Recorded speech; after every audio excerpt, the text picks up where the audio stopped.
Hi മച്ചമ്പരെ, അവിടെ എല്ലാവർക്കും ഒരു ബ്ലോഗിലേക്ക് സ്വാഗതം. അപ്പോൾ ഇത് നിങ്ങൾ തമ്മിൽ കണ്ടതുപോലെ തന്നെ നമ്മൾ അടിപൊളി നല്ല പോർക്ക് വെച്ചിട്ട് നല്ലൊരു അടിപൊളി ഐറ്റം എന്ത് ചെയ്യും നമ്മളിന്ന്, അതായത് പോർക്ക് റോസ്റ്റ് തന്നെ ഇന്ന് നമ്മൾ സെറ്റാക്കാൻ പോവാണ് കേട്ടോ. അപ്പോൾ ഇത് അതിന് കണക്കായിട്ടുള്ള ഞാനത് ഏകദേശം 1 കിലോയോളം വരും കേട്ടോ. പോർക്ക് ഇത് എടുത്തിട്ടുണ്ട്. നല്ലതുപോലെ അത്യാവശ്യം എന്തേ സെറ്റാക്കിയിട്ടാണ് കിട്ടിയിട്ടുള്ളത് കേട്ടോ. അപ്പോൾ ഇത് കട്ടൊക്കെ ചെയ്തതിന് ശേഷം ഒന്ന് കഴുകി നല്ല ക്ലീനാക്കി എടുക്കാം കേട്ടോ. അപ്പോൾ ചിലരിത് ഇനി രണ്ടാമത് കഴുകത്തില്ല. അപ്പോൾ ഞാനത് ഒന്ന് കഴുകിയെടുക്കണം കേട്ടോ. അപ്പോൾ നല്ലതുപോലെ ഒന്ന് കട്ട് ചെയ്തെടുക്കുക. പിന്നെ ഇതിന് മുൻപ് ഞാൻ പല തവണ നമ്മൾ പല രീതിയിലുള്ള വീഡിയോസ് ഞാൻ പോസ്റ്റ് ചെയ്തിട്ടുണ്ട്. പോർക്കിനെ കുറിച്ചുള്ള പല വീഡിയോസ് നമ്മൾ പോസ്റ്റ് ചെയ്തിട്ടുണ്ട്. അതായത് അങ്കമാലി സ്റ്റൈലിലൊക്കെ നമ്മൾ നേരത്തെ പോർക്ക് കറിയൊക്കെ സെറ്റാക്കിയിട്ടുണ്ട്. പിന്നെ പോർക്കിൻ്റെ ഫ്രൈ ചെയ്തിട്ടുണ്ട്. അങ്ങനെ ഒത്തിരി വീഡിയോസൊക്കെ നമ്മൾ നേരത്തെ പോസ്റ്റ് ചെയ്തിട്ടുണ്ട്. എങ്കിലും ഇതൊന്ന് വെറൈറ്റി ആയിട്ടുണ്ടോ. അപ്പോൾ ഞാൻ ഈ പ്രാവശ്യം എടുത്തിരിക്കുന്നത് വളരെ കുഞ്ഞായിട്ടുള്ള, അതായത് ചെറിയ കഷ്ണമായിട്ട് കട്ട് ചെയ്തിട്ടാണ് കേട്ടോ. അപ്പോൾ ചെറുതായിട്ട് എടുക്കുമ്പോൾ നമുക്ക് വെന്തെടുക്കാനും അതായത് പെട്ടെന്ന് വെന്ത് കിട്ടാനൊക്കെ ഒരുപാട് എളുപ്പമുണ്ട്. അപ്പോൾ നല്ലതുപോലെ വേവിക്കേണ്ട ഒരു ഐറ്റം ആണെന്ന് എല്ലാവർക്കും അറിയാം അല്ലേ. എല്ലാ വീടുകളിലും ഏകദേശമുള്ള വീടുകളിലും പന്നിയിറച്ചി അതായത് കറക്റ്റായിട്ട് നല്ലപോലെ കുക്ക് ചെയ്ത് കഴിക്കുന്നതാണ് കേട്ടോ, പല രീതിയിലാണെങ്കിലും. അപ്പോൾ ഞാനത് ഇങ്ങനെ കുഞ്ഞായിട്ട് കട്ട് ചെയ്തു ഇതിന് സെറ്റാക്കി എടുക്കണം കേട്ടോ. അപ്പോൾ നല്ലതുപോലെ ഒന്നിനെ കഴുകി സെറ്റാക്കിയതിന് ശേഷം നമുക്ക് ഇതിനൊന്ന് കുക്കറിലേക്ക് മാറ്റാം കേട്ടോ. അപ്പോൾ ഇത് ഞാൻ കുക്കറിലിട്ടാണ് വേവിച്ചെടുക്കുന്നത്. അപ്പോൾ നമുക്ക് പുറത്ത് നല്ല മഴയാണ് കേട്ടോ. മഴയെന്ന് പറഞ്ഞാൽ ഒരു രക്ഷയില്ല. വെളിയിൽ നല്ല അടിപൊളി മഴ. അപ്പോൾ ഏകദേശം ഒരു 2 ദിവസമായി കേട്ടോ മഴ അങ്ങ് മാറാതെ നിൽക്കുകയാണ്. പിന്നെ ഞാൻ ഒരു പകുതി നാരങ്ങ കൂടെ ഇതിലേക്ക് ചേർക്കുന്നുണ്ട് കേട്ടോ. ആ നാരങ്ങ നീരൂടെ ഇതിലേക്ക് ചേർക്കുന്നുണ്ട്. ഇനി നമുക്ക് കുറച്ച് മഞ്ഞൾപ്പൊടി കൂടി ചേർക്കാം കേട്ടോ. മഞ്ഞൾപ്പൊടിയും ഒക്കെ അതായത് കുറച്ച് ചേർത്തിട്ടുണ്ട്. അപ്പോൾ പിന്നെ കുറച്ച് ഉപ്പ് കൂടെ ഒന്ന് ചേർക്കാം. അപ്പോൾ ഉപ്പ് കൂടെ ചേർത്ത് നല്ലതുപോലെ ഒന്ന് കുഴച്ച് സെറ്റാക്കി നമ്മൾ സാധാ വേവിക്കുന്നത് പോലെ തന്നെ കേട്ടോ. അപ്പോൾ കുക്കറിൽ വെച്ച് എത്രയാണോ നിങ്ങൾ വിസിൽ കേൾപ്പിക്കുന്ന ആ കണക്കിന് നന്നായിട്ടൊന്ന് കുക്ക് ചെയ്ത് ഒന്ന് വേവിച്ചെടുക്കുക. ഞാൻ അത്ര തന്നെ ചെയ്യുന്നുള്ളൂ കേട്ടോ.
ആവശ്യത്തിന് ഉപ്പ് ചേർക്കാമേ.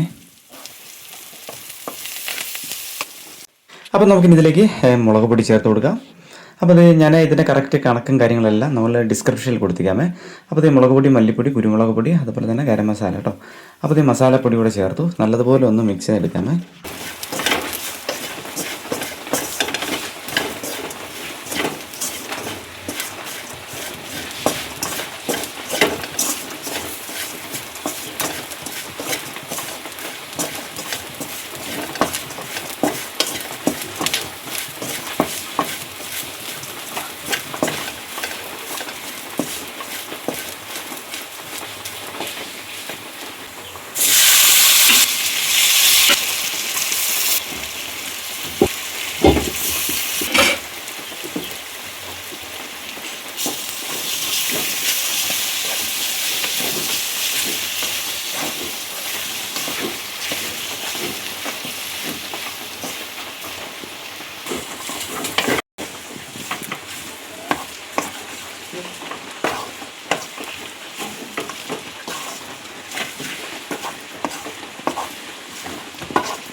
അങ്ങനെ ദേ നമ്മളെ പോർക്ക് റോസ്റ്റ് ഇത് റെഡി ആയിട്ടുണ്ട് കേട്ടോ. നല്ല ടേസ്റ്റാണ്. അപ്പോൾ നമുക്ക് ഏത് ഫുഡിനോടാണെങ്കിലും കഴിക്കാൻ അടിപൊളിയാണ് കേട്ടോ. അപ്പോൾ ചങ്ങന്മാരെ ദേ വീഡിയോ ഇത്രയേ ഉള്ളൂ. അപ്പോൾ ഇഷ്ടപ്പെട്ട സപ്പോർട്ട് ചെയ്യാൻ മറക്കരുത് കേട്ടോ. പിന്നെ ലൈക്ക് ചെയ്യാനും അതുപോലെ സബ്സ്ക്രൈബ് ചെയ്യാനും മറക്കരുത്. പിന്നെ ഹൈപ്പ് കൂടെ ചെയ്യാൻ മറക്കരുത് കേട്ടോ. അപ്പോൾ അടുത്തൊരു അടിപൊളി വീഡിയോസ് കാണാം. അതുവരെ ബൈ.